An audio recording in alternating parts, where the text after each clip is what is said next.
is strategically designed to help any person who is having a freelance business, any independent worker or consultant or contractor or side hustler, much as I don't like that word, gig worker. You should be able to benefit from the program in one way or another. We've had a number of trainings as far as business is concerned. We had a session on freelance business models. We had a session on sales for freelancers who hate selling. We had another session on building funnels for freelancers. We had a session on how mothers can leverage remote work and freelancing. We had a session on modern work principles. We had a session on freelance opportunities, sessions on project management, portfolio development. So really, people have been consuming enough content, but we have to accelerate now our work with digital, leveraging digital technologies to make sure all these things we are talking about, the finance, the sales, everything, how do we leverage technology to accelerate all these things, including learning even. Yeah, so really that was the mind behind today's theme. But at the same time, we know that Arthur, you have a lot of experience with startups, and freelancing really is a business. And we saw it, I think, with Rogers. I think you work with Rogers. When Rogers was giving us his session on freelance business models, it was so insightful because when you have exposure to the startup world, it's the freelancing becomes very easy because you are borrowing principles here and there, and then people are able to run their independent businesses. So really, that's why we decided to invite you and also to align this specific theme to you. We believe that you're going to do it a service and people are going to learn a lot.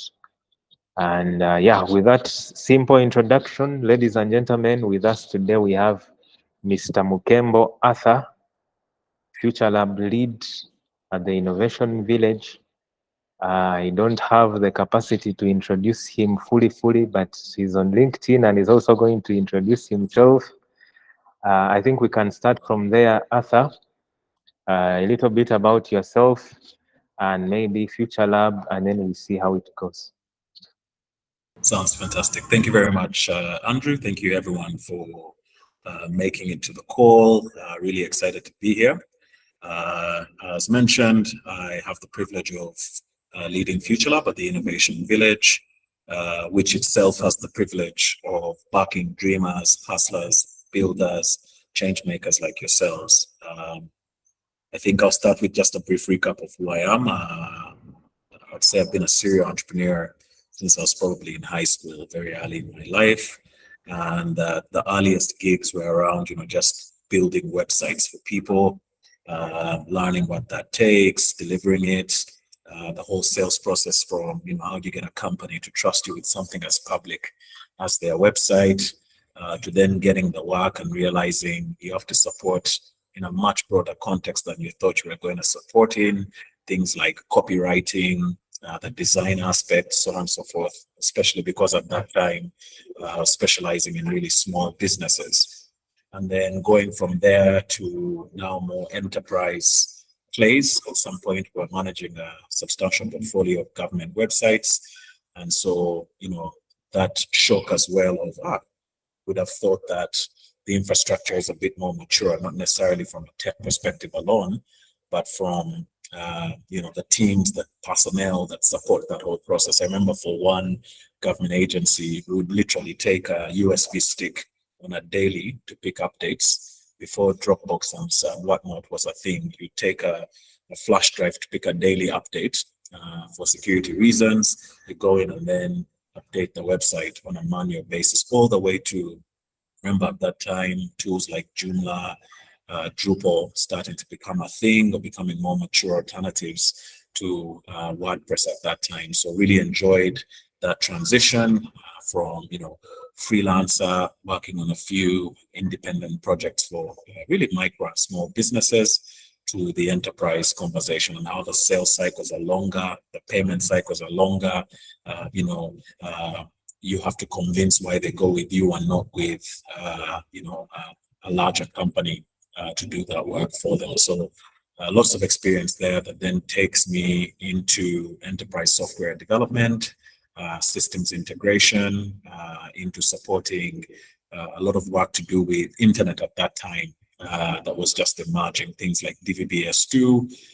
There was the emergence of WiMAX technology at that time, and many other things that were just starting to come up. Later in my life, I take a year out just before joining university. And it's at that time that as well, I start building a freelance business. Well, not really freelance, but more of, a consultancy business around market entry, really helping technology businesses break into the Ugandan context, and at that time as well into Kenya. And so that then springs me off into university, where again, the initial gig was around, hey, let's just create a website that does sentiment analysis and tracks different social media activities. And we built that particular tool to a point where, some of the largest public affairs organizations in the UK and later in Europe, and public affairs departments of those organizations were reaching out to us to just understand what's happening in that particular dimension. And so on and so forth until today, where I'm supporting FutureLab. I think the common trend across that has been just abnormal access to opportunity. And so along that journey, the inspiration has been, I've been privileged to access things that most people want in their lifetime. And so I set out intentionally and deliberately to say, hey, how do I also participate in movements that are trying to create or democratize access to those kinds of unique opportunities? And so that's how I then joined the Innovation Village, I think October 2021, to then start to provide pathways or enrich the pathways to young people that are also just trying to make their dream happen. At that time, the initial focus was on just venture building. Let's find you at wherever you are. Majority of the ecosystem was still, just idea stage startups. Let's give you some brutal feedback. And then based off that brutal feedback and alignment on what we're going to do together, let's put you on a structured journey to start to build depth in your enterprise.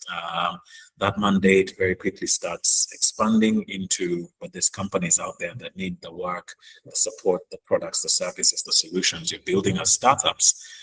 How do we prepare you? The same way I also went through that hassle of getting these companies to support. How do we prepare you for conversations with these large corporate companies that are literally looking to or are curious about and trusting you with a strategic objective?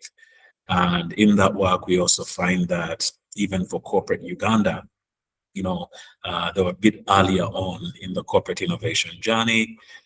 Typically what we call a Lone Ranger syndrome, where you have, one quote unquote overzealous team member or pioneer on a team who just is curious about tech, about innovation, about doing things better. And they're looked at as the renegade, the pirate, the question mark on the team. And very quickly we found that those renegades, those question marks, eventually evolve into pioneers of industry. To give you an example, I'm really trying to summarize this journey, but at some point, Jeff Bezos was working for essentially an asset management firm or financial services firm. And within that, they were starting to experiment with ideas or had this entrepreneurial spirit that was starting to build. And that one of the ideas or curiosities that he then gets is, what's this e-commerce thing that's evolving? And that's how they later on start the path down to Amazon, and that at some point this renegade is no longer fitting the mold or the puzzle of D.E. Shaw that he was working for at that point, and so has to spring out to then start Amazon. So the gist of it is we've discovered that within corporate companies, large and small, there's a tribe, a growing group of these passionate entrepreneurs, and that oftentimes they're looking for, who's out there who I can collaborate with to demonstrate proof of concept, so that with the results that we're seeing from that proof of concept, how do I get others to back the initiative I'm building?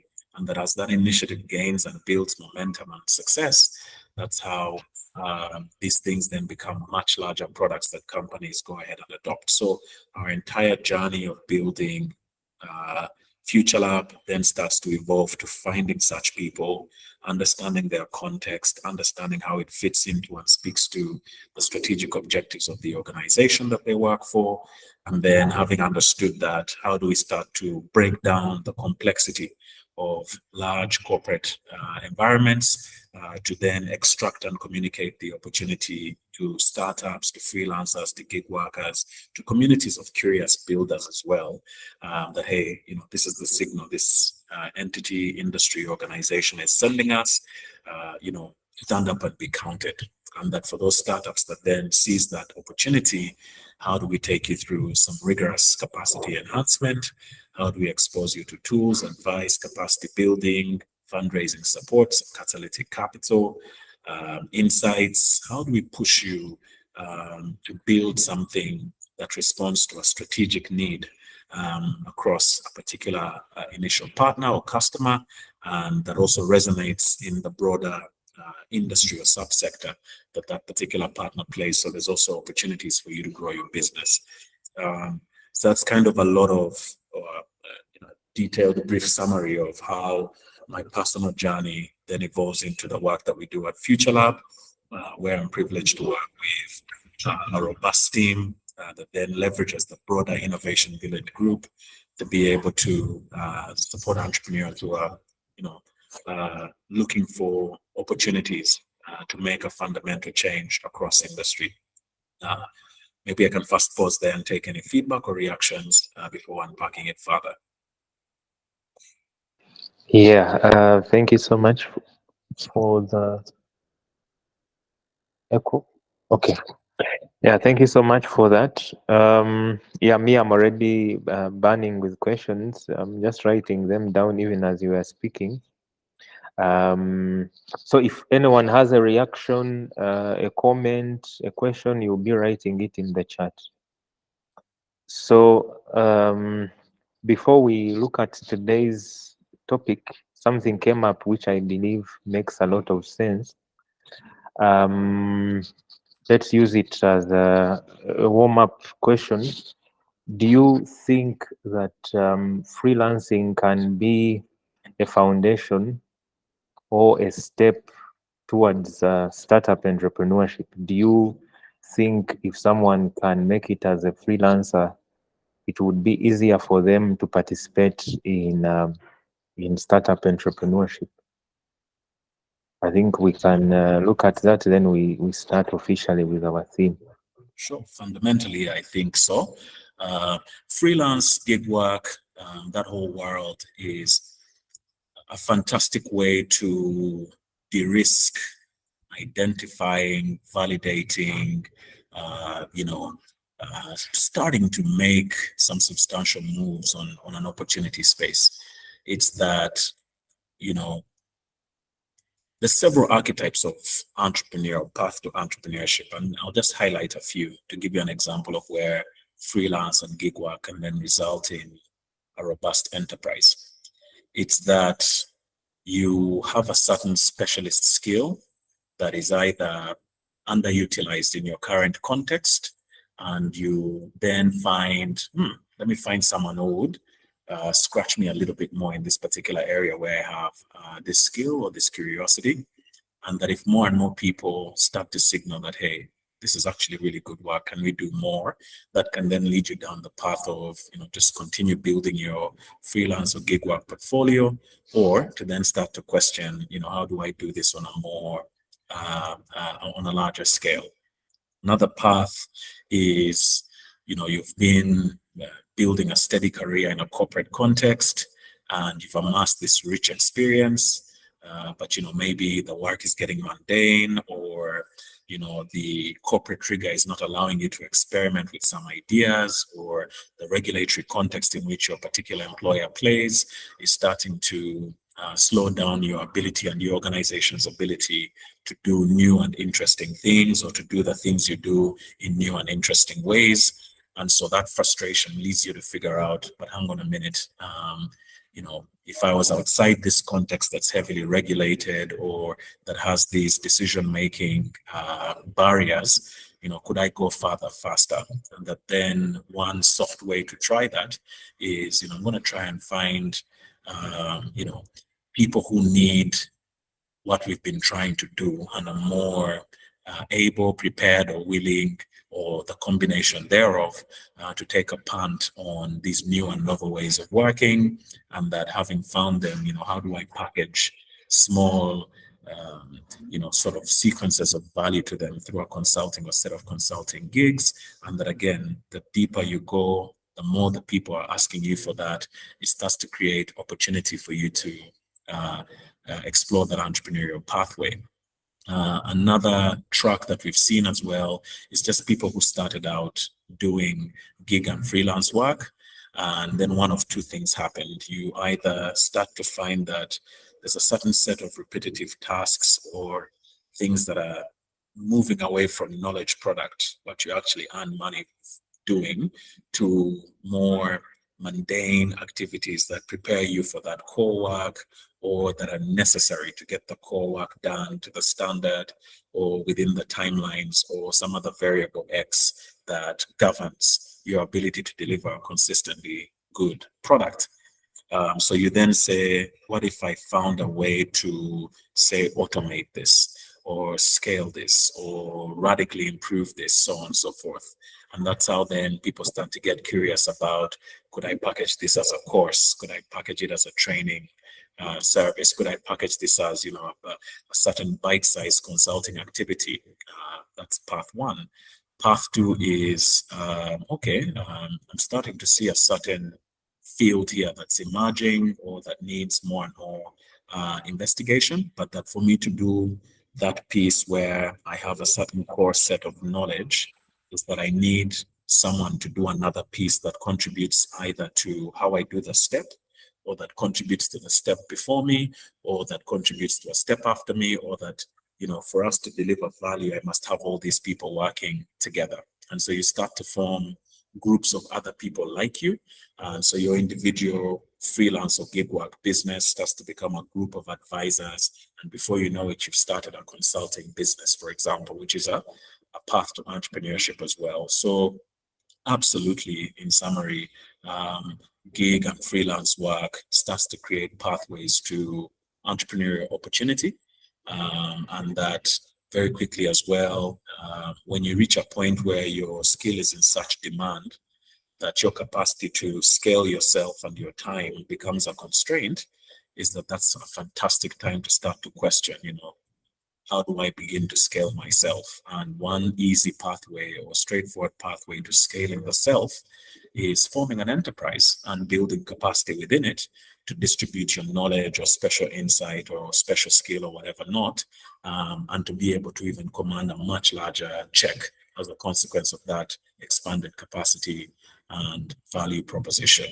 So definitely freelancing, gig work can lead to really rich businesses, and there are many that have grown up that way. McKinsey, for example, started out as a bunch of university professors and experts offering advice to business, and has now grown over to over 10,000 employees and billions of dollars in revenue from a typical consulting business. Accenture, I think, is the third or fourth largest employer in the world, behind the US Army, McDonald's, and a few other key players.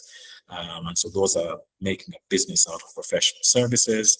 But then you also have, freelancers who have then picked an insight and started, entirely new, startups doing middleware, doing infrastructure, doing services, so on and so forth, out of the work that they've been giving to clients. So yeah, definitely freelancing can lead to robust entrepreneurship opportunities. Nice. So I think this will be the last question for the intro. There's a question in the chat. Norman is saying, I think I will also add to this. So Norman is saying, how can an early stage startup join Future Labs? Also, I think I'm going to add to it, how can some of our people, let's say someone who is a freelancer and they feel they should maybe scale to a firm or an agency or like a consulting firm, like you said, what is the entry point from? Is there an official entry point maybe for such people? I want to start an agency or a consulting firm, or I have an idea early stage like this gentleman. I don't know, man. How do we access the Future Lab? Thank you for that. Right. So I'll take the first question. So to join Future Lab, or Innovation Village at that, there's multiple pathways. I think the easiest is just follow our social media, follow our online presence, and then when you see certain opportunities, say we're announcing a program, like I think right now we're recruiting for a program around innovating for the insurance sector. We also have a program, I think that's just taken on a cohort around innovating in agri-solar and many other key initiatives. Is that if you're not building a startup in that space, but you have a unique insight, connection, skill, so on and so forth, that you think could add value to a startup that's doing something in that space, a simple low-hanging fruit is to reach out to the team that's running that program and say, hey, I'd love to talk to some startups that are, working in this particular space because I think I can support them to do A, B, C, D, E. And that we then facilitate an introduction. And if the match is made in heaven, that's a fantastic way for you to join that team that's already receiving support from us. Another way is to join our essentially quote unquote communities of practice. We have Devscape, which is a collection of, just really builders in various kinds of technologies. It could be front end, back end technology, DevOps, infrastructure, so on and so forth. Just register your skill in that particular community, attend the sessions, so on and so forth. And before you know it, different opportunities spring up that you can then take up. Another community is obviously Freelancers Lounge, which is where we're at the moment. It's just the body again of freelancers. While you're in here, you could connect with another set of freelancers and be like, oh, hang on a minute.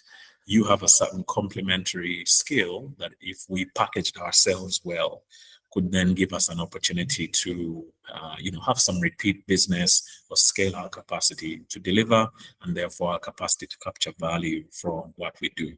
That then leads me to the second question around how do you scale? I think the fastest path to scale is just to co-sell with someone who has complementary skills, such as yourself. You can initially do it off, say, an independent contractor arrangement. Just we have a gig. I'm going to bring you on board to join me on delivering this gig. And then, we're going to split the work like this. We're going to split the costs like this. We're going to split the revenue like this, so on and so forth. And that as you do more and more of those deals, you reach a point where you're finding it easier and easier to work together. You're aligned strategically, you're aligned in vision, you're aligned in ways of work, in culture, in perspective, so on and so forth. So at that point, it then makes sense for you to form a farm, and that having formed a farm, the very pipeline that's been feeding you with the work becomes an easy way for you to continue. And so in the context of Innovation Village, that's something like in your individual capacity, you can join our talent network. We have something called Mavens, which is our talent network. And in there, we have 2 key tracks. You can join us if you have rich, deep experience. You can join as a specialist, and those will be called upon for different work streams or work packets in the work that we do, especially with corporate partners or as we run our innovation programs. And that's also the very same pool that we leverage to provide, technical assistance, advice, so on and so forth to some of the startups that we work with in terms of augmenting our capacity. Another track is the young professional track, and that one is something we're still building or exploring in a bit more depth. But the idea is that there are multiple paths forward for you. One could be because you've supported a startup to do something that they've been trying to do for a minute, they could invite you to join them either as a co-founder or to join their team, which gives you that distributed capacity anyway. It could be that as you do 1 to 10 different assignments, you then pick inspiration and you're like, you know what, I've seen an opportunity here, and already I've been engaging with these startups or these corporate companies, and therefore, how can I package myself or organize myself to then bring them on as customers anyway in a more structured context. And that's how you then set up a startup responding to that unique insight or unique capacity or capability that you've gained, or the combination thereof to build a really robust business. But again, all of this starts with just be active in the community, contribute, share thoughts, share perspective, evoke conversation. You tend to stand out from the group, and as you stand out, there's always people watching for pioneers, for renegades, for excellence, for aspiration, for inspiration, to then say, hey, let's pick up a conversation about what can we do together. And then from there, all these skills you're learning around self-management, delivery excellence, operational excellence, so on and so forth, you can start to package in consistently delivering work in whichever context you're collaborating. And as you build that rich portfolio, you will then have way more opportunities. I think for a freelancer or gig worker, your number one currency is just the robustness of your portfolio, and robustness not in how you see it, but in how the people you've delivered work for see it. If everyone you've been working with is rating you highly, is seeing outcomes, tangible, measurable outcomes from the work you've done, they will naturally refer you to others, or others will naturally ask them, hey, who did that work for you? Or will be curious about, hey, who did the work for this guy? And it will generate a stream of inbound referrals for you that, if you're organized well enough to convert, over time will also position you to then say, hey, I need to scale myself. And that the fastest way to scale yourself is, for example, start an agency.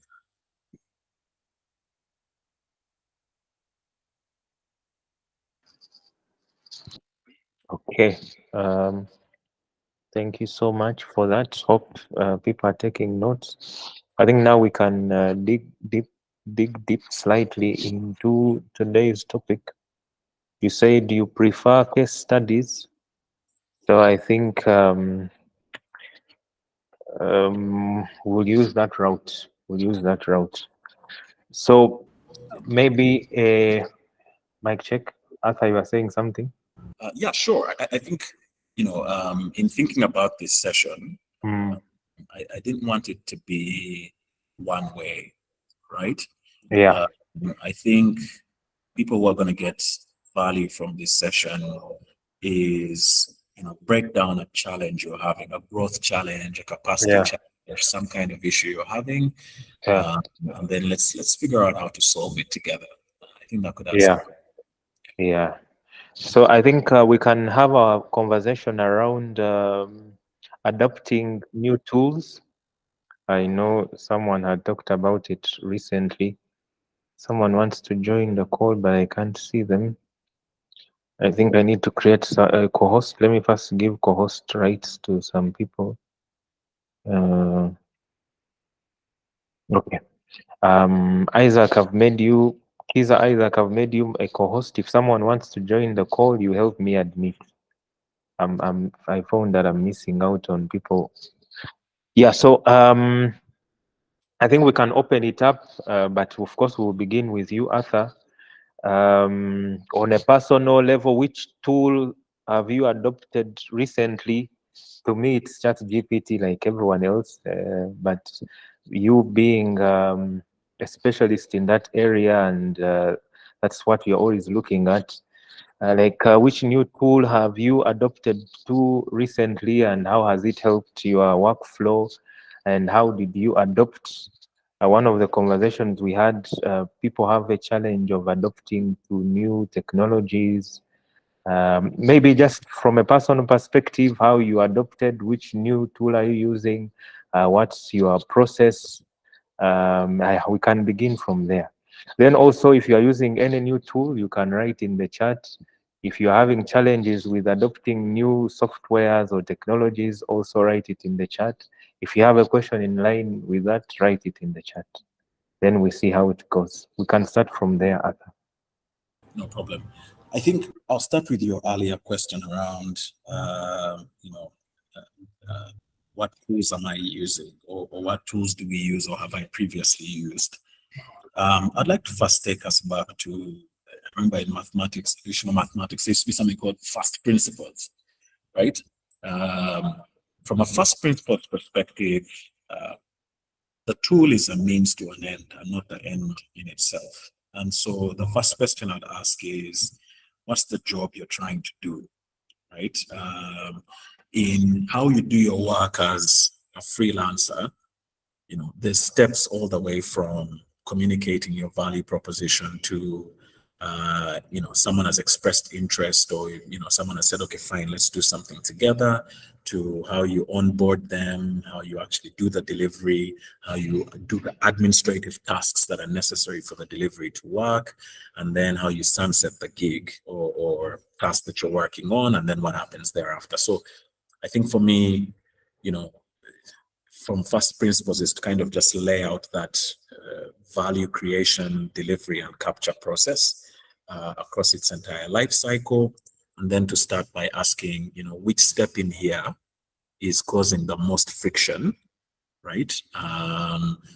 Or which step in here is of highest value, right? Or highest impact.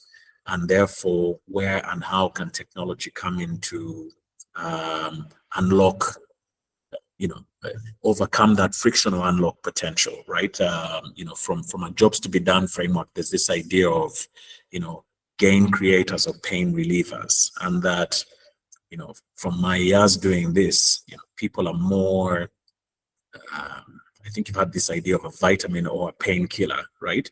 People are more disposed to first dealing with the thing that requires a painkiller. So if we're killing pains across this process of value creation, delivery, and capture, that becomes kind of the first point to concentrate on where you're getting technology. Now, as a freelancer or gig worker, at least from the work I've done before, kind of one of the most sticky points is managing multiple projects at the same time. There's only 24 hours, there's only one you, unless you're starting to build a team. And even as you build a team, there's a cap to your collective capacity.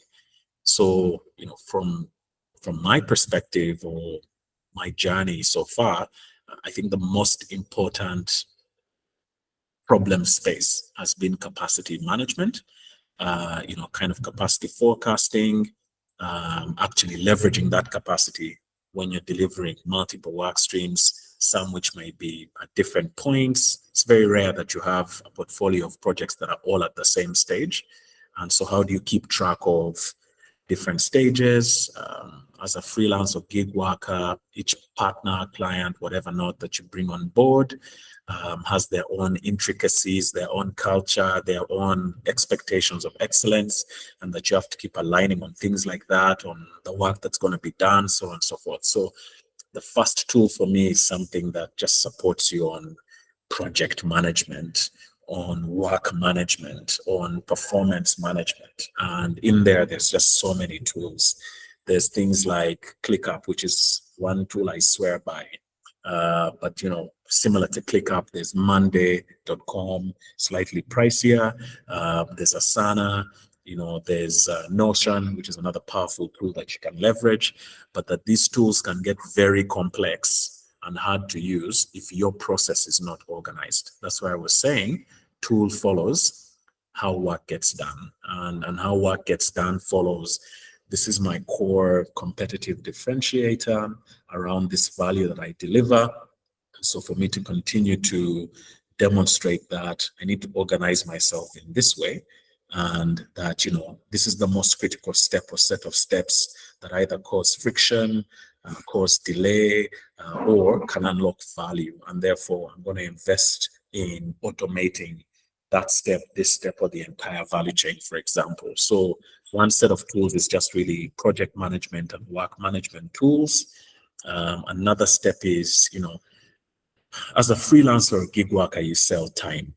And if you're not tracking time, and tracking time in an auditable manner that's transparent and, clear for yourself and for other stakeholders like your clients, or anyone you're accountable to in your value creation, delivery, and capture process, then it also becomes an issue. So what kind of time tracking tools are you using? People like ClickUp have integrated time tracking in there, but I'm not sure if it's available on every kind of package or tier. But there's also dedicated time tracking tools like Toggle, that you can work with to just be able to account for your time as you plot this time chart over multiple engagements, projects, whatever not. You will reach a point where you also understand if you're overestimating or underestimating work, and therefore are you leaving value on the table. And that as you begin to scrutinize this further and deeper, you reach a point where you start to see opportunities for optimization, either from saving time, cost, resources, inputs into the exercise so you can retain more of the upside or margin, and therefore build a profitable business, or where there's opportunities for you, if you're already even doing profitably or well, where you could capture more value. Where can I upsell, cross-sell, etc., because you're delivering more value than you need to for a particular work stream or packet that you're working on. And so for me, time tracking tools are quite key. If you're a freelancer or gig worker, you need to get paid. How you're running your accounts, how you're managing that entire process, and that you don't have to be an accountant to be able to be organized in that context. You don't need to hire one, especially in the earlier stages of your business, until a certain point where it gets critical. In Uganda, there's complications around IFRS these days. So maybe one simple step is just to use the IFRS tool because it can do basic bookkeeping. But a level higher is to start to work with tools that already integrate with IFRS. And a level higher than that is to work with a best-in-class tool and build IFRS level integrations into that. So things like Zoho Books or the Zoho One Suite, things like the Google Suite, and then the plugins or add-ons that come with the Google Suite. There's different bodies of tools, but for me, it's that what's your process from onboarding an opportunity to how you create, deliver, capture value. What are the most painful steps in there, and therefore how can technology come in to support you so that you can optimize the most important commodity you have as a freelancer or gig worker, which is your billable time.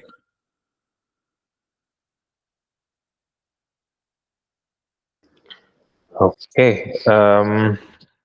So I've been writing down project management and work management tools, time tracking, financial tools like IFRS, Zoho. So the reason why I was talking about adopting, much as you first took us to first principles, which is very important, and making sure you look at a tool as a tool, and it has to be solving a certain problem or taking away certain pain in your workflow. So I think that's also important. It might be one of the reasons why people fail to adopt.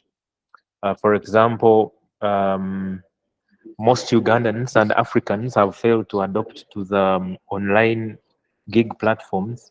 Gig platforms have failed to work for most of our people, be it Upwork or Fiverr. There are so many reasons that people give, like our culture is handshake, It's so many reasons. I don't know all the answers. So for you as a digital tools expert, why do you think people find it hard to use these tools? Because I'm sure some guys have tried out project management tools. People at one time, maybe I was using Slack for a month and gave up on it.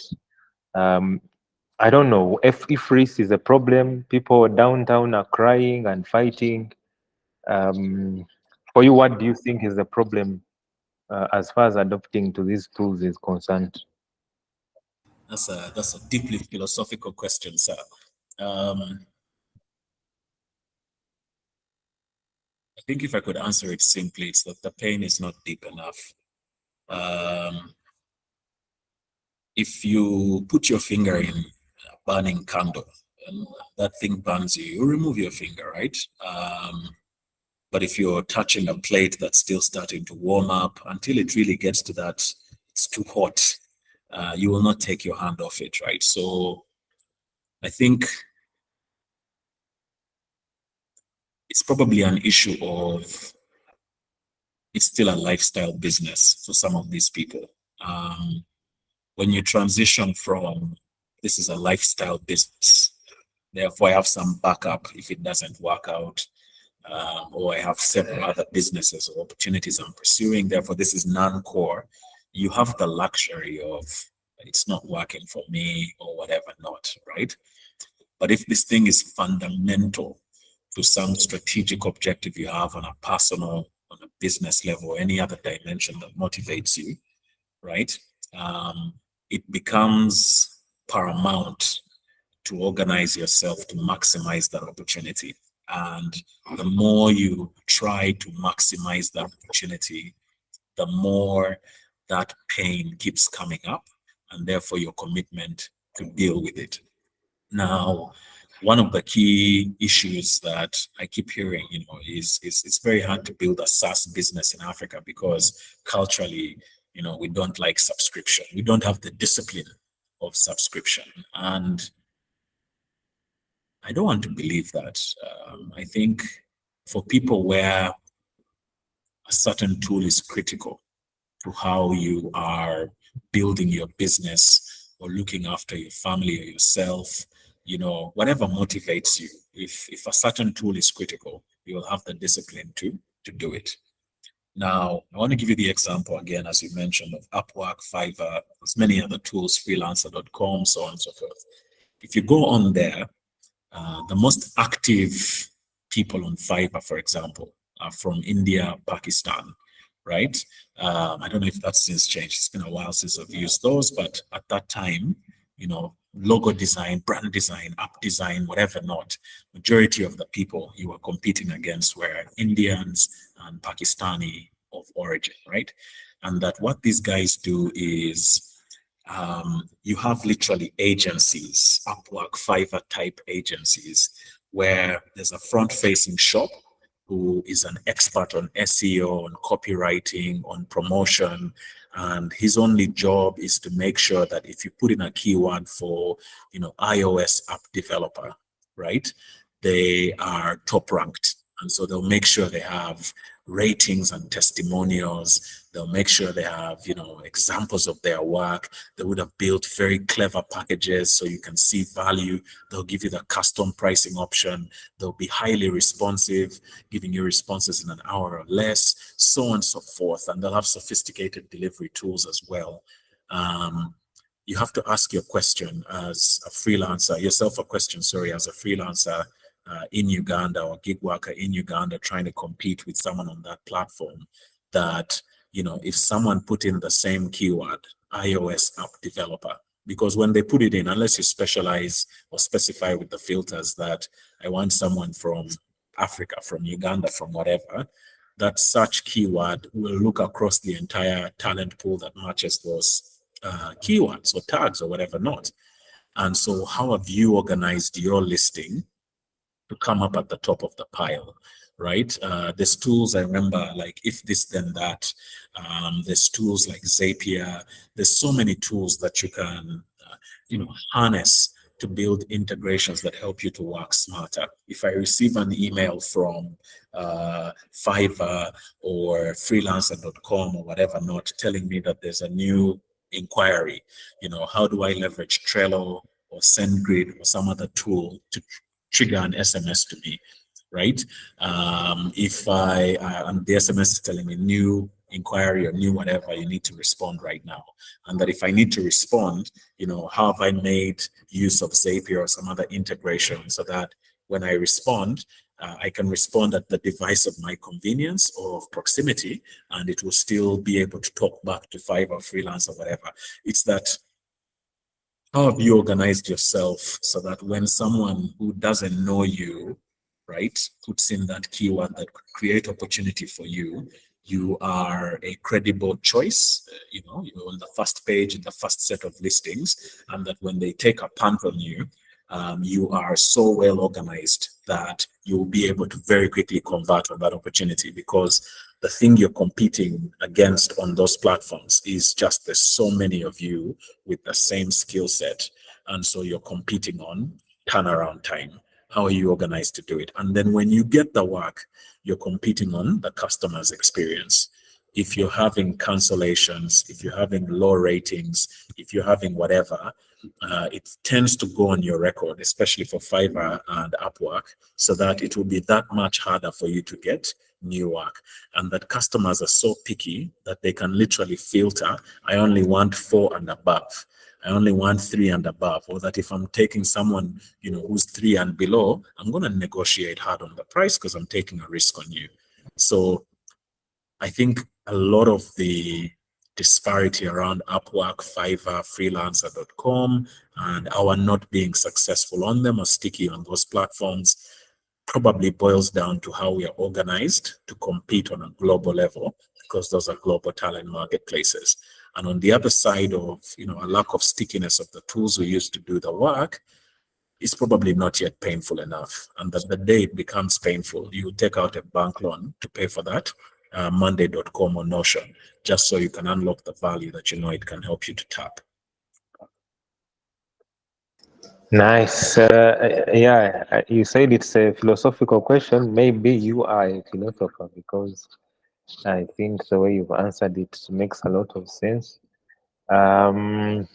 We don't go very deep with these tools because we are not looking at it as a global market where we have to compete. We don't go far and wide and deep to make sure we are the best versions of ourselves. You drop a picture on Facebook, drop an account on Fiverr, go and sleep, while the Pakistani and Indian boys are hiring agencies and optimizing and working on themselves. And then also, you are saying the day it becomes very painful, we will know how important it is to use these tools. They are not going to be optional or luxury or lifestyle. I think that's how I've captured it. And I believe it makes a lot of sense. We can open it slightly in the chat, or you unmute. Why is it that the curve for using digital tools moves up and then goes down? Why is it that you no longer use that tool which you were using the way you were using it? Why is it that you don't even use certain tools? You feel like you don't need them. Maybe people on the call, if you are there and you have something to ask or contribute as far as adopting technologies is concerned, you can unmute and speak or write in the chat. Do we have any person in regard to that conversation? Anyone who wants to add something or ask in line with what we are talking about? Why is it that people downtown have a problem with IFRIS, for example? Anyone who feels they can contribute to the discussion we are having, the floor is yours. Then we can move on to the next session. Anybody on the call? You raise your hand or unmute or write in the chat.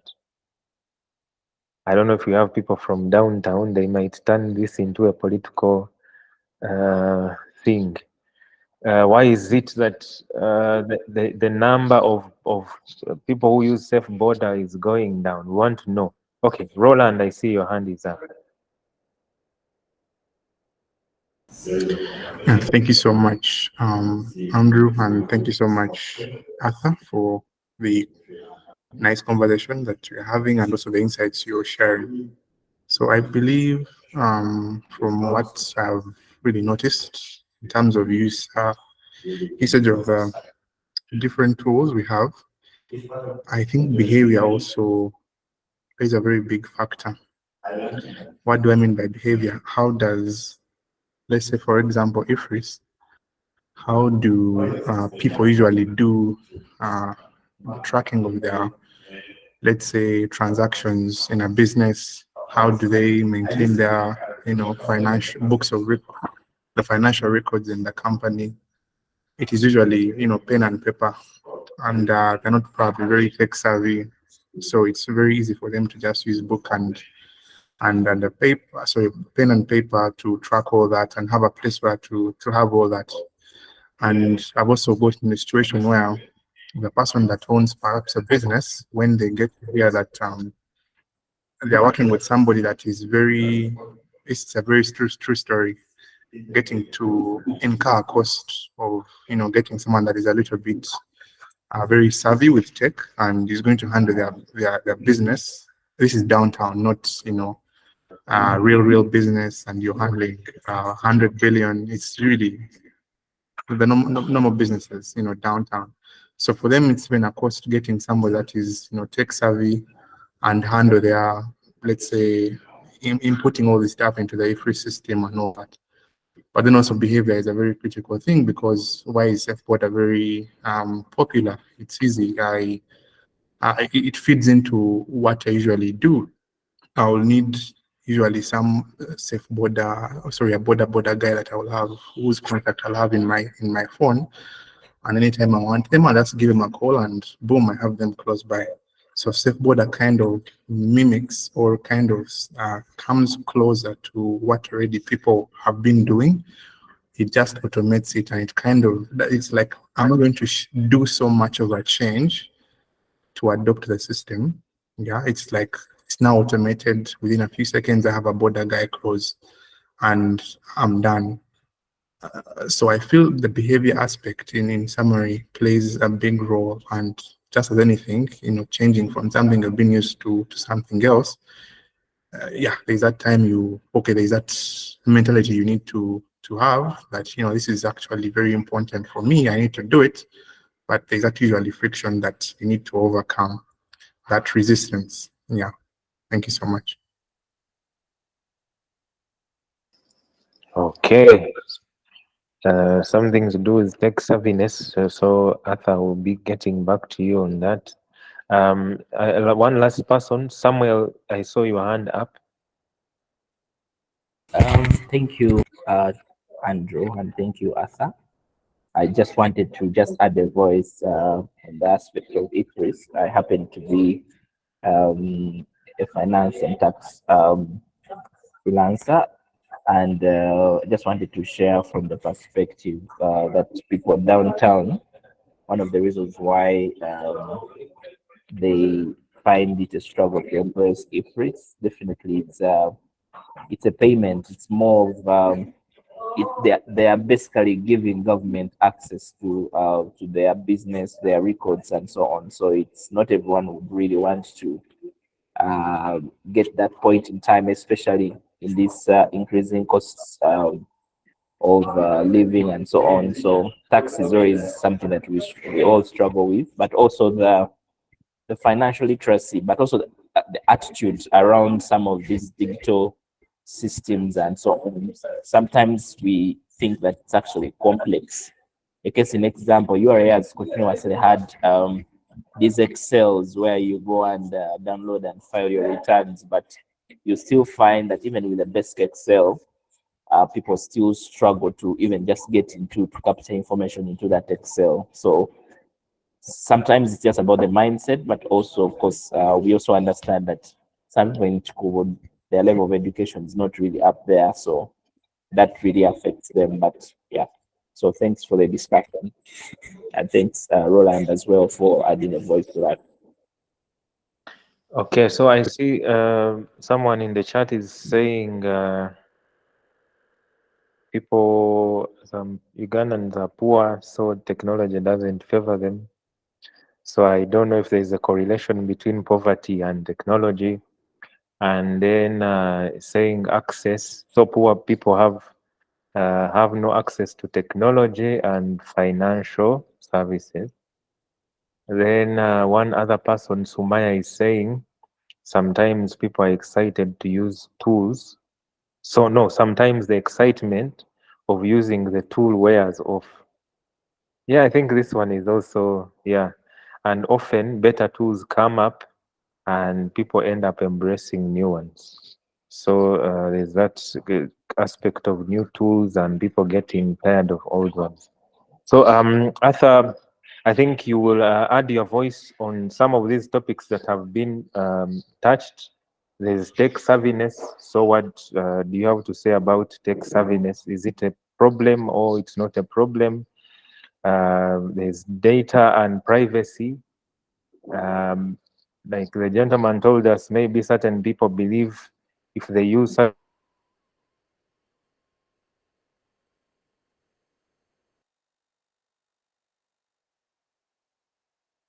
person talked about pricing. Some are these tools for the poor, for the rich. So in Uganda, they say omwavu wakufa.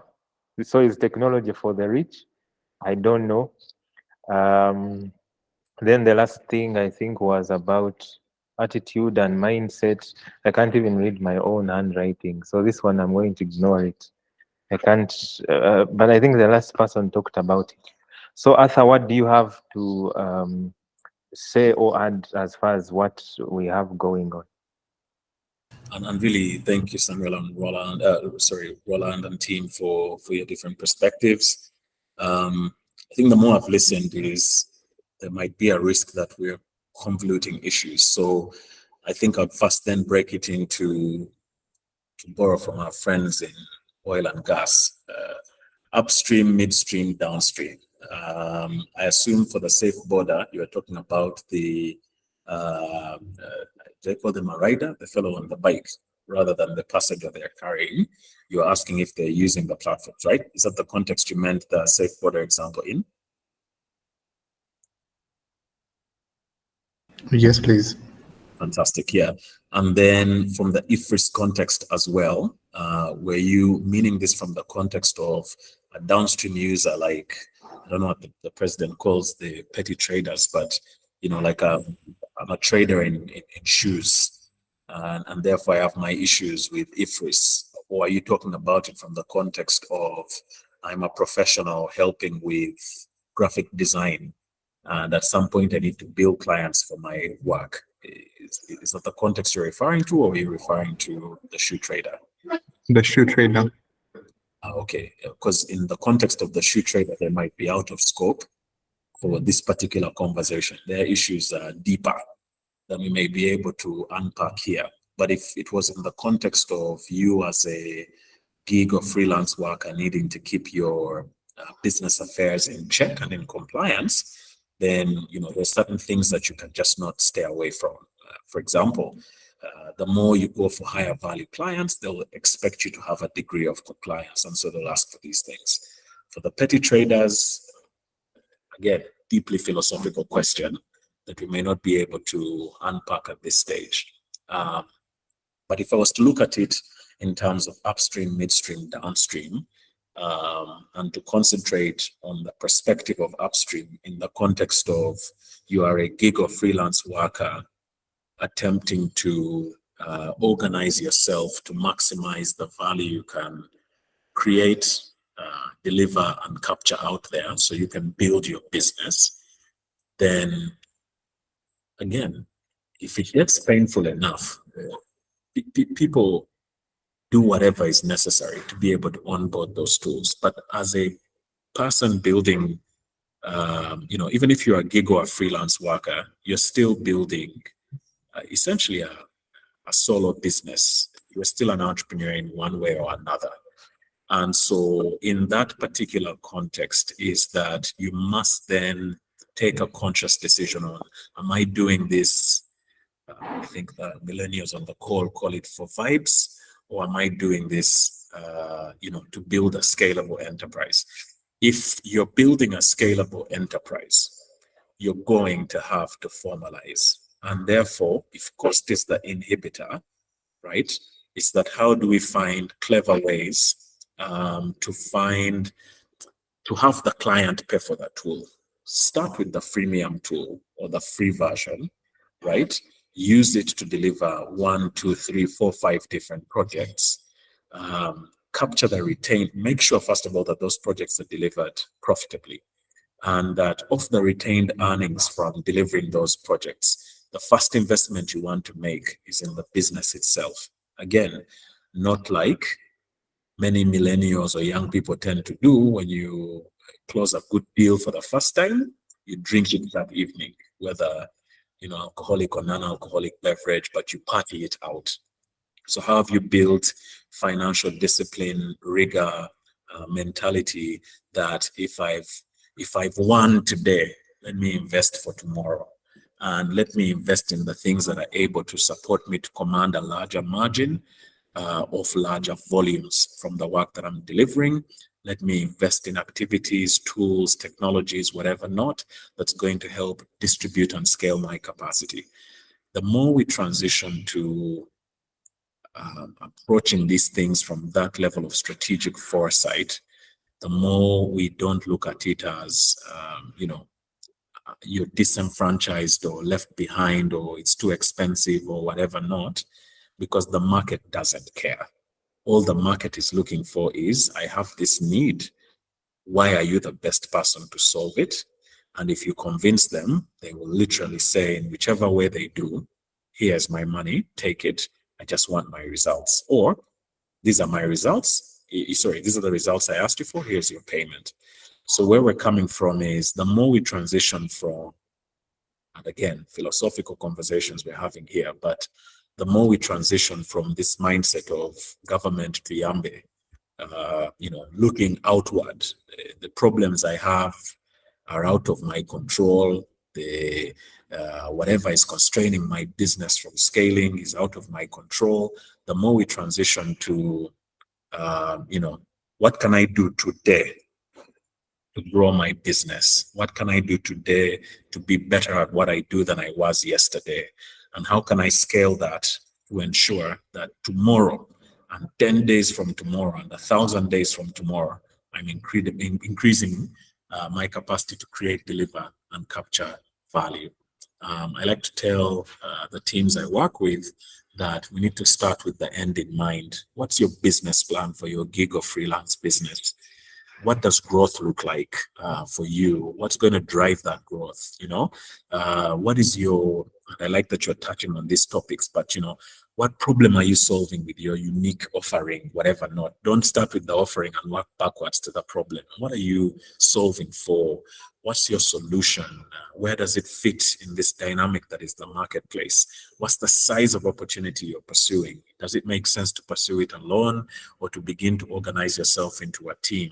And that if you are organizing yourself or a team around what you're doing, what kind of tools can enable you to do that down the road? But start with figuring out, what am I pursuing, and work backwards to make strategic, operational, and other kinds of decisions and investments that help you to build towards that particular vision.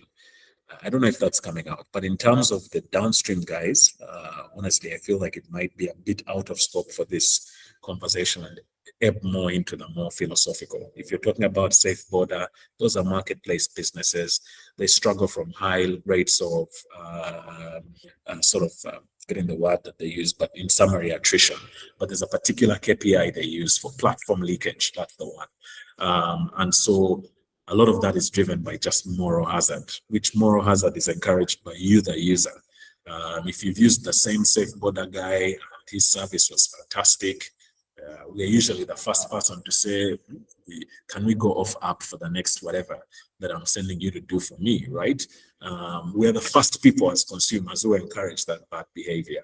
But alas, that for me is philosophical. But if it's about you, the gig or freelance worker, and how you can maximize and optimize how you create, deliver, and capture value, then we can have some rich conversations. But again, I think for most value, I'd love to hear from at least one of the gig or freelance workers on here who is facing a growth challenge.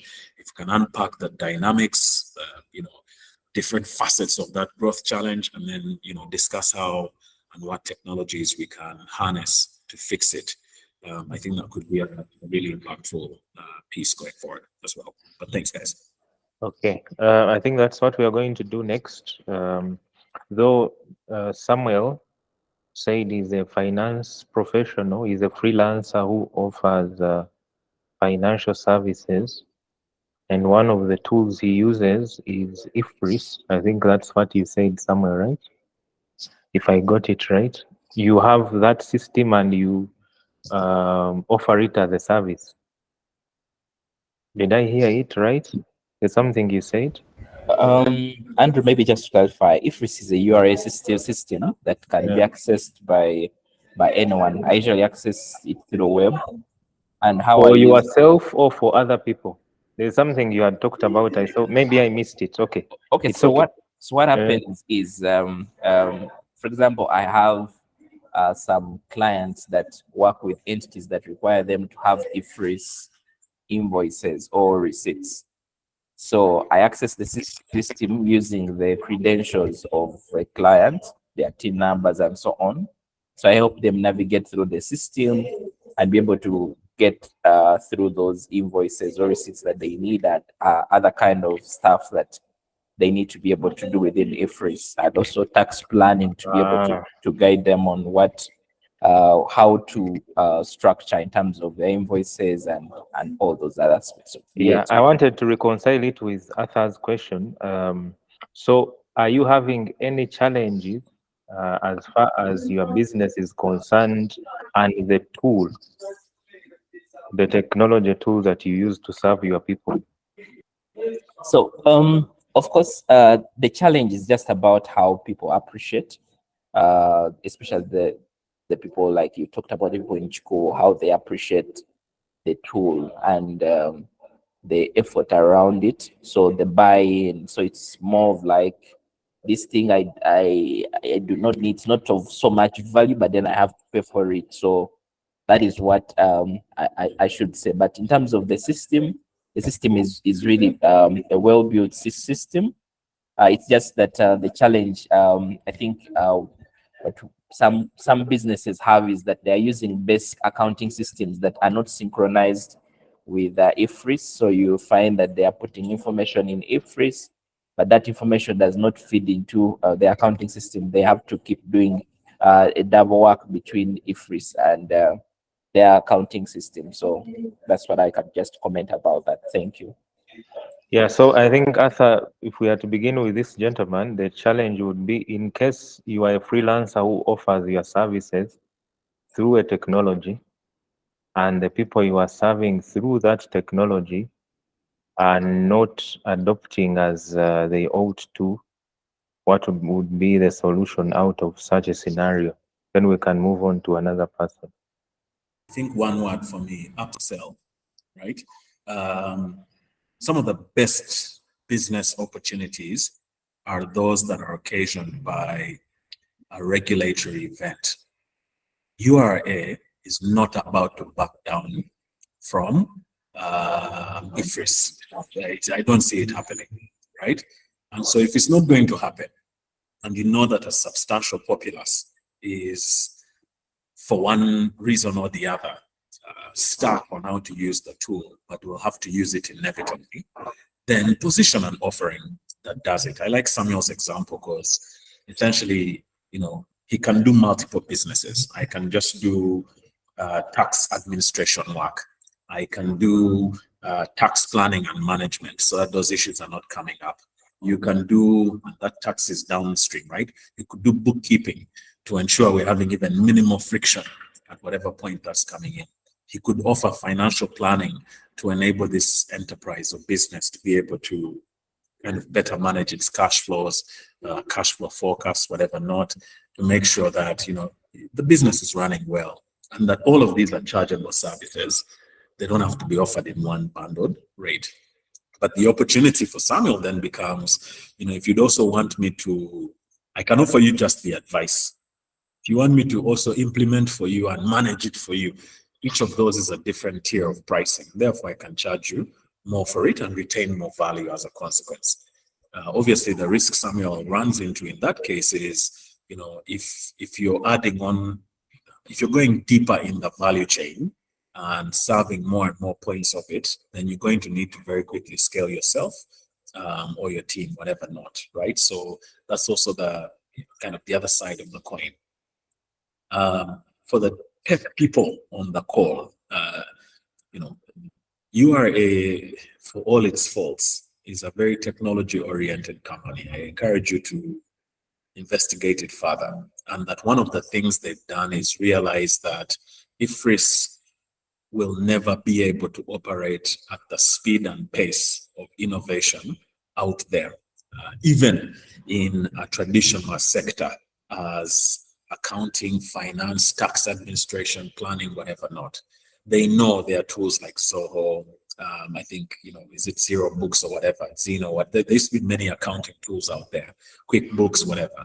So what they did was create APIs or ways that you can integrate existing tools into IFRIS. And so there are multiple paths. I could build a whole new accounting system and make sure it integrates natively with IFRIS.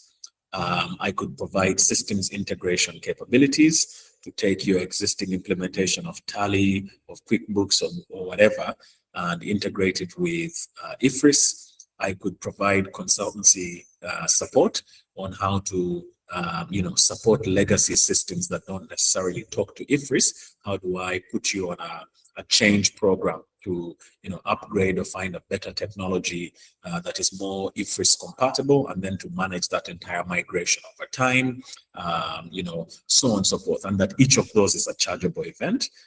There's different business models in just those scenarios we've talked about. So for me, all I'm hearing is just upsell. What new business of value can you bring on top of that? Another opportunity is referrals. If Samuel is solving a problem for a client that at some point is out of his core skill set, my accounting system doesn't talk to IFRIS. Samuel may not necessarily have the skill set to solve for it, but he could then bring on a tech company that's a systems integrator, right, to then provide that integration event in exchange for a referral fee for that particular business. Like, there's many different ways that it can create value out of the fact that whether we want it or not, IFRIS is here to stay, as one example. Okay, then I think well said. So let's look at, I think, almost the last part of this session. You will write in the chat any challenges you are having, preferably challenges that are stopping you from scaling or from moving forward. And we can look at those challenges. Arthur will look at those challenges and how we can leverage digital tools and which ones in particular that we can use. Then number two, we can also, if anybody has a challenge with tools, if there's a specific tool maybe you are using and we know about it, you can also ask and we unblock you. So in case you have any question, preferably the questions in line with that. I will also take questions even though they are not in line with that. Unmute, ask or raise your hand or write in the chat, and then we move. Any questions from you guys? Or anyone whose dots have connected or you are realizing something? I'm going to open up for you and then we see what to do next. But I would prefer anybody who is having challenges that you feel can be solved with technology, or you are having challenges with technology which you are using currently, we look into it. I know Arthur is a problem solver. He's a consultant, so take your chances. Any amongst you guys? Or I can continue with my questions.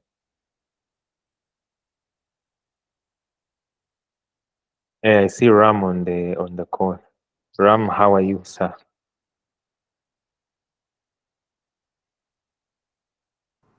I'm fantastic. How are you? Nice. Thank you Good. for having me. Good to see Pleasure. you. Good to see you. Yes. I actually have a question related to technology. The technologies that would make work easier, but oftentimes the entrepreneurs in our spaces are outpriced. For example, technologies like that do automation. Yeah, so possibly that's something I wanted to throw in there and see if there's a way entrepreneurs this side of the world could take advantage of shared resources such as those. Arthur, have you picked the question? Yes, I have, and very good to hear from you, Ram. Okay. Yeah, it's a pleasure, Arthur. Thank you for having us. Indeed, sir. So if I've understood you very well, you're asking what technologies are out there that can essentially help us do our craft better as gig and freelance workers, right? Absolutely, yes. Yeah. In fact, we had touched on this earlier. I had shared feedback that it's probably best to map out end to end or the entire life cycle of how you create, deliver, and capture value. But also, one step that is easy to forget is how you even attract the opportunity to create, deliver, and capture value. So if I've broken it down, for example, attracting value is a whole process around what's your sales funnel, how do you convert that sales funnel, how do you manage people who are at different stages in that funnel,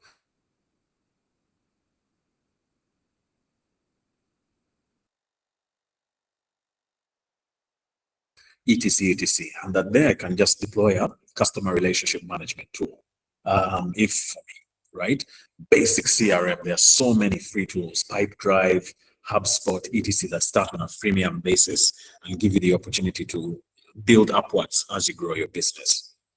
A next step in that value could then be, okay, so now I've got the opportunity. I need to actually manage how I'm delivering the work.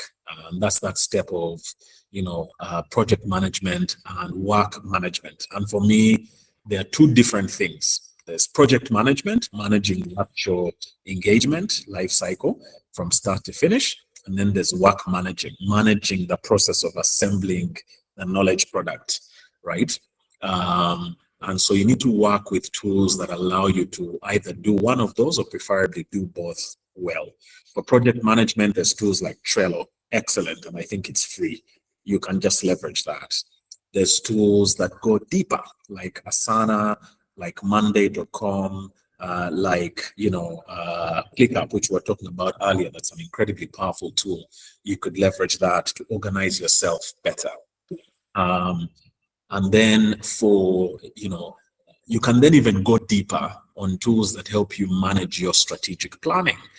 There's tools that do OKR management, objectives and key results management, like Purdue and many others, right? So the risk you run is tool bloat, which is why I keep saying that first start by mapping out from start to finish of how I do my work as a freelancer or gig worker. This is the steps involved in that process. And then starting with where it's most painful, right? How do I start to bullet point or describe that the ideal solution for my context should be able to do A, B, C, D, E, not should have. And that's why we're saying, there's a framework called jobs to be done. What are you trying to achieve in that step? And therefore, what does an enabling tool help you to achieve? Off the back of what it should be able to enable you to do is how you then build specifications off of which you evaluate a series of tools, especially those that have a freemium offering, and that after you've evaluated them, the one that has shown itself to be most aligned to your workflow, to your ethos, to your whatever not that's motivating you to consider that tool, is then the one that you onboard or go a step further and start to maybe upgrade to a paid license, so on and so forth. But yeah, for the top of the funnel, for funnel management and whatnot, HubSpot is a great tool you can start with just to manage clients and how you work with them, or Pipedrive, many other tools. For work and performance management, there's Asana, Monday.com, Basecamp, Notion. There's so many tools. Moving further into the value chain, if it's project management, there's Trello just for that function.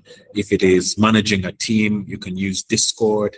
You can use the free Slack, which I think allows you up to 10,000 messages.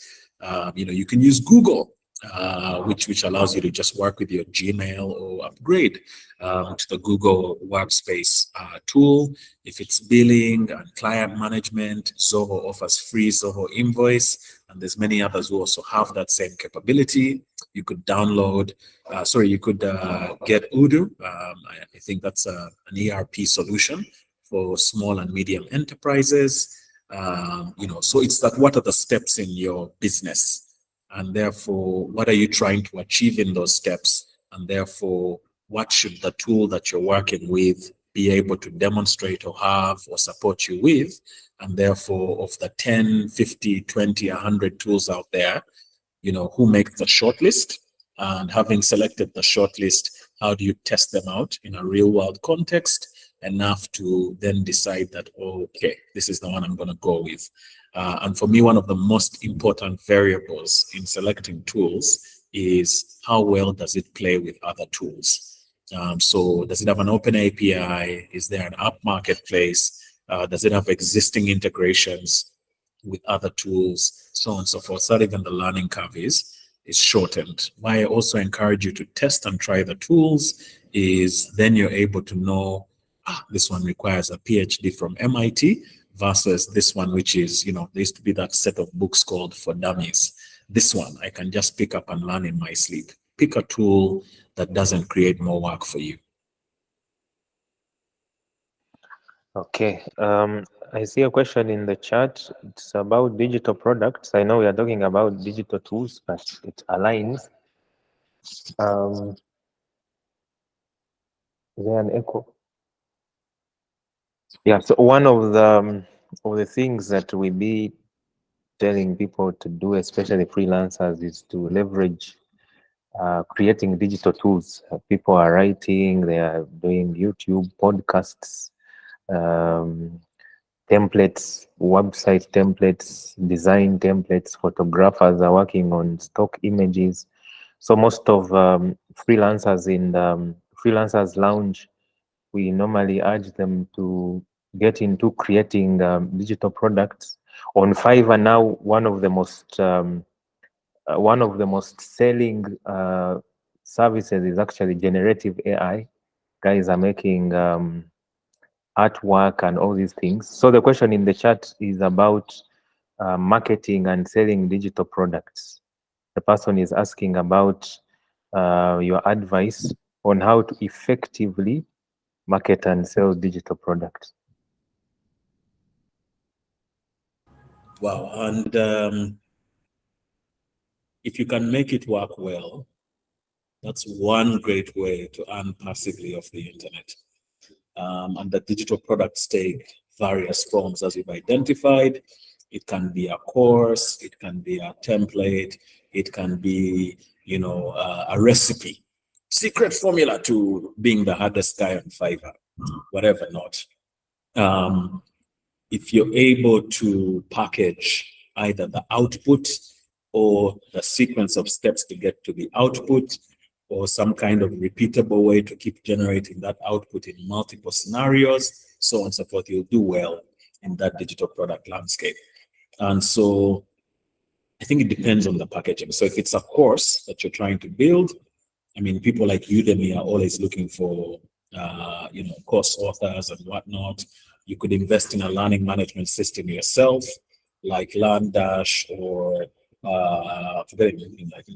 there's a couple of learning management suites out there that you could invest in that helps you to actually distribute the knowledge product, but I would suggest just invest in a platform that already has a vast ecosystem like Udemy or Khan Academy or Udacity. There's so many of them out there. So that's one piece of how you can monetize. If it's a template, that's also contextual to what industry you're in. If you're building templates for WordPress, there's entire marketplaces where you can sell those things, and that will give you instant distribution on a global scale. If you're selling templates for, enterprise software like HubSpot, there's also places where you sign up for that kind of stuff. You could then also just sell advice on how to build the templates, advice on how to, for example, set up your Nurture for success as a freelance worker, or set up your Notion for success as a this, and the other. You could sell use case support that then leverages the very templates you have as part of the value creation and delivery process. Or alternatively, set up your own marketplace, right? In which case, I would definitely recommend you don't build from scratch. Use something like WooCommerce or Square or any other one of those pre-built marketplace tools to help you very quickly get started. But where distributed capacity is an issue, I'd recommend you go with an established marketplace and position yourself there. You'll make a lot of revenue if you're systematic. Now, for digital products to be successful, it's not enough to build the product. You need to build a funnel that leads to, purchase or download events for that particular product. So, what is your email or marketing campaign that's building awareness of and leading to conversion events around that particular digital tool? What partnerships and syndication relationships have you built? Are you appearing on podcasts to talk about that particular tool or service or set of tools that you've built? Are you doing collaborations with people in your industry to be able to build guides, to build white papers, whatever not, that then as a call to action have, hey, for more on this, go to this particular tool. How are you building the funnel that causes conversion events to the tool that you've built, so that that one investment can continue to make you money for time to come? How do you begin to upsell? If you buy this particular bundle, no updates. If you buy this bundle, you get one update per year. If you buy this bundle, you get lifetime updates. If you pay this much, you get lifetime access. If you pay this level, you get lifetime access plus access to a community of other users of this very tool, so on and so forth. And that's where incredible tools like Patreon come in, so on and so forth. So again, that's why I was saying it's difficult to give generic advice in the space that we're talking about here. It would be much more tangible with a real deep use case that we can then unpack together. But I hope that has given context on how you can leverage digital tools. Okay, I see the gentleman who asked the question is happy. He's even clapping. Yeah, I believe that was very, very helpful. And many freelancers are looking at digital products as an alternative business model for their freelance work, in that they use digital products to create passive income and also document some of the things that they do on a daily and turn it into a course or a YouTube channel, so that they don't have to do it over and over. So since we can't pick any use case from the listeners, I'm going to do one last activity with you, Arthur. If any other person also has questions, they can write them in the chat. So I'm going to be asking you like the best tool for certain things, and then I'll be writing them down, and maybe people can go and check them out. So it's going to be like, though, they be asking people who are your top 5 rappers, who is your best 11 squad for soccer, something like that. So as far as freelancing is concerned, we package most of the freelance work in 3 categories. That is administration, where we have invoicing, quotations, finance, all the work that you do behind the scenes as a freelancer when no one is watching. Then we have expertise, where there's skilling, learning, upgrading, leveling up, so that the client has what they want from you. And then the 3rd category is business, where we have marketing, selling, personal branding, and whatnot. So if you were to make a stack or a toolkit from your exposure and some of the things you know, what would be the ideal stack for a freelancer? You don't have to exhaust everything, but it could be maybe, as far as administration is concerned, I would use such and such a tool. For my marketing, selling, and branding, I would use such and such. For expertise, I would learn from here and here, something like that. And then we call it a day. I don't know if you are a teacher in your past life, but you ask very philosophical questions. As I mentioned, I like to be very context specific in recommendations, but I think for the purpose of... But I can make it easier for you. Most of the people we have, they are technologists and creatives, plus a few professionals like somewhere who is in finance, but the biggest percentage is technologists and creatives. I think that would make it more factual. No, indeed, but I also meant from the context of, I can't say this is the best tool because the contexts differ, but I can potentially mention a few tools that I reckon are worth exploring, right? So that, the team can go off and explore some of these. Is that a fair way to work? That is perfect. Perfect. Awesome. So in your admin category, invoicing, quotations, finance, the boring stuff that actually makes sure you're getting paid and you're retaining value. There's the Freshworks suite, there's the Zoho suite, there's the Odoo suite. All those are fantastic, affordable, quick and easy to use tools that you could explore. So depending on which one works for you, fantastic. On the expertise side, big believer in edtech and learning, and just really, you should not go to bed any day without having learned something new. My favorite tool for passive learning is YouTube. So it's the first one I'd recommend. You can learn entire Python courses on there, sales and marketing courses, whatever not, just off YouTube, and it's free. Other tools include Udemy, very affordable courses, edX, lots and lots of courses, Khan Academy, Udacity, especially for technical people, excellent. But again, the tool is only a means to an end. What's your learning journey based off what customers are expecting with you as basic capacity? What's your stretch goal in your current context? And then what's your aspirational flow? And therefore, what courses will help you get to that point? And that course bouquet or collection can then come from a variety of tools for as long as it's preparing you for that particular area. On the business side, for marketing, as I mentioned, HubSpot.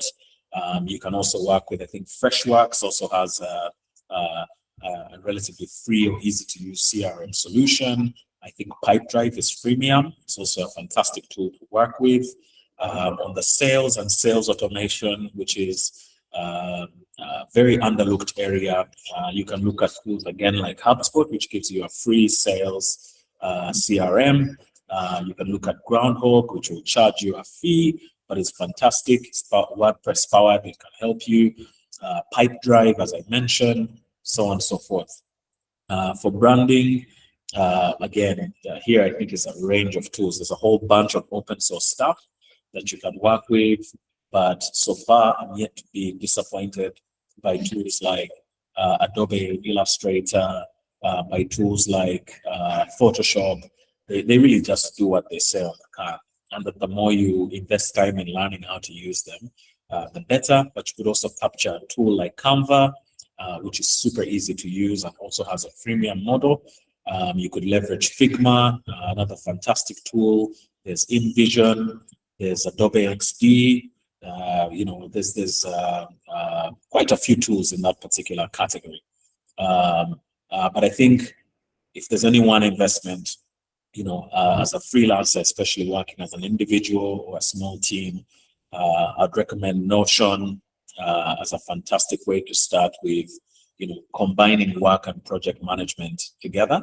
I'd also recommend investigating Trello as a great way to organize yourself. If you work as part of teams or would like to be more collaborative with your clients, Slack is a fantastic tool and has a freemium model as well. But I'd also recommend exploring Discord. Those are some of the tools that, off the back of my head, I think could add value for freelancers. Yes.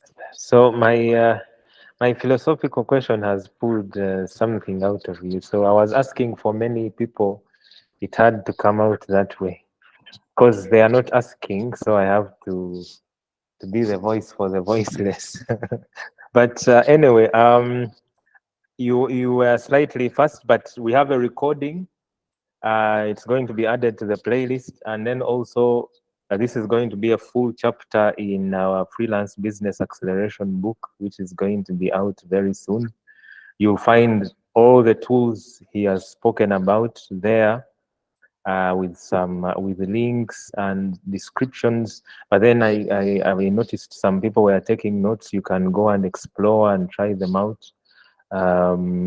Me personally, I've tried out a number of them. Maybe one of the tools we didn't speak about was the usual Google Docs, Google Sheets, these Microsoft tools where people collaborate online. I think they are also very powerful. Yeah, thank you so much, Mr. Mukembo. I will put only one question. If it's not there, we sign out. Is there any question? One question, only one for Arthur. I see one in the chat. Brenda is asking if they are the easiest way to get in touch with you, Arthur, in case someone wants consultation. I think, and I believe Edward is supporting you guys coordinate. Yeah. Fantastic, easy source to get to me. But as well, I have a question. Right? Yes, sir. Yeah, I think I'd like to hear from at least one person on the call today that has had success using digital tools in their business. What worked for you? What have you learned? And what would you recommend for everyone on the call?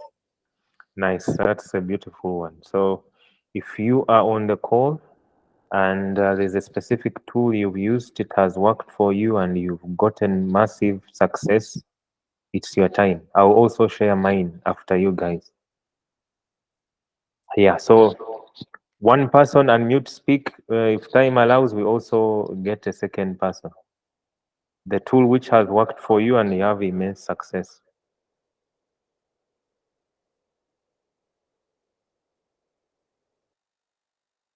Yeah, Roland.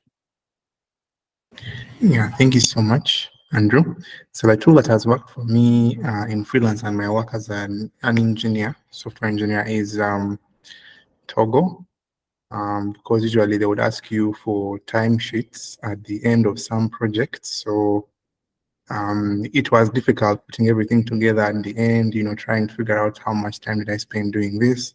So it was based on estimation. But when I learned of that, when I got to, learn about the tool, Togo, it became, easy for me. So I know how much time that I spend maybe doing a particular feature. It also helped me boost my productivity because I can tell I'm taking so much time on this task, yet it's something that actually I thought was easy. So maybe I need to upskill here and there.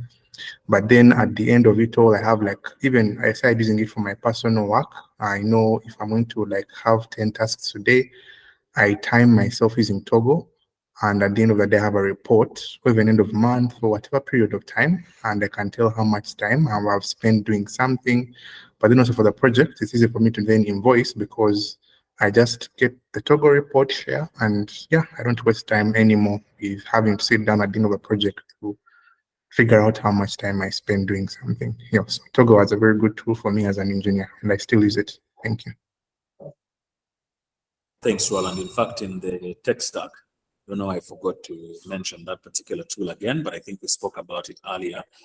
Toggle is a fantastic tool. It does what it says on the can, and that its most powerful feature is the actual insights, like you're saying, that help you take a retrospective look on, how have I spent my time on this project or over a certain period of time. So thanks for sharing there, Roland. Nice. One more, maybe a lady. This whole session has been hardware, gentlemen. Any lady there? The link to Togo is in the chat.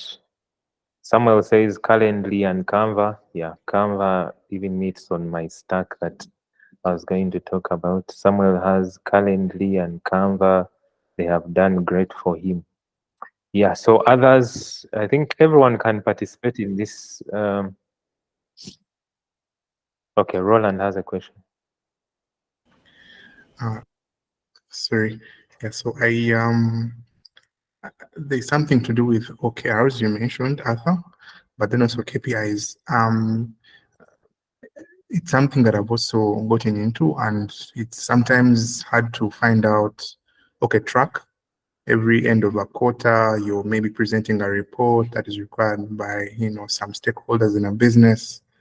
So it's been really Google Sheets, but I believe there must be a tool you've used, or maybe just your favorite that helps you manage a team and help you, every week know that, okay, this is our progress, like a dashboard really, that is, well, freemium. I would prefer freemium, but then also something that is not very high cost. Yeah, that's if you come to make an investment, I could actually do.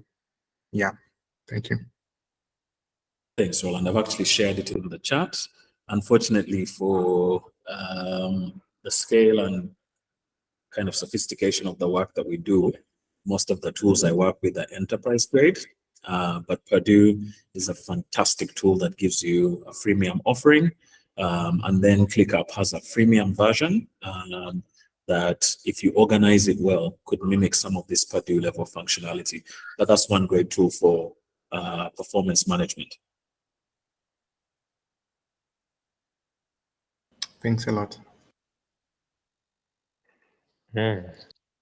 Actually, on the Purdue website, it looks perfect. It's designed for setting goals. Everything is future this, future that. No wonder Future Lab. This must be #1 in your arsenal. Yeah, so I think that is it. I will not get to share mine because most of the people have spoken about what I wanted to talk about. But I'm sure most people are leveraging GPT. It's very powerful. And me personally, it's doing magic for me. But I personally maximize the Google Workspace 1000%. I think it's because I've been using it for years. I can set up like a data pipeline in 5 minutes. Yeah. Anyway, I think we've come to the end of our session. Thank you so much, everyone who has stayed up to the end.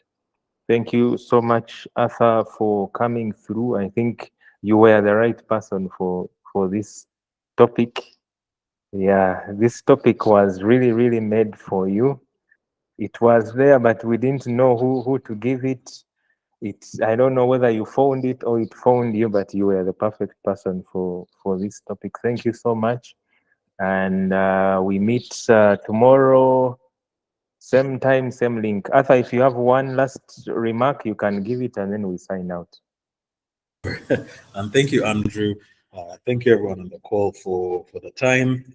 I think I'd be remiss if I didn't remind us that whether you're a freelancer or a gig worker, in whichever way you slice the apple, you're an entrepreneur. And if you're an entrepreneur, the ultimate goal is to build something that scales beyond you And so my encouragement is to adopt business link thinking. You know, what's your business plan? What's your strategy? You know, how are you organizing yourself to be deliberate? How are you adopting a culture of, you know, performance management? And how are you transitioning from activity-led to outcome-driven?